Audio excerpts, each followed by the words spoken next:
Meer en meer hengelaars skakel oor van die gewone gly-rietvlei na die Twin Link stelsel toe.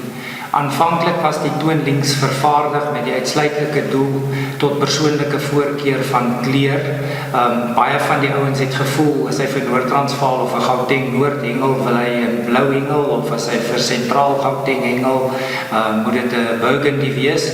En later het die dames ons versoek om selfs pink te maak. Op 'n stadium was daar in die mark 'n maatskappy wat probeer weer lê dat die verskillende kleure effek op bytempo het, en gelukkig het een van ons oppositiemaatskappye hierdie mite gaan weer lê deur te bewys dat inteendeel dat die kleure eintlik beter werk as die kleurlose link.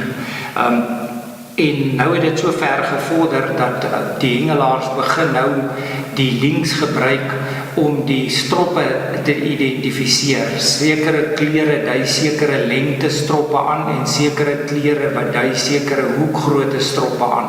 So dis 'n nuwe revolusie wat plaasgevind het in die bedryf deur die Twin Links in verskillende kleure daar te hê. So onthou, dis eerste is dit jou persoonlike voorkeurkleur, ten tweede kan dit vir jou die lengte van die strop aandui, en ten derde kan dit vir jou die hoekgrootte aandui watter kleur jy ook al gebruik.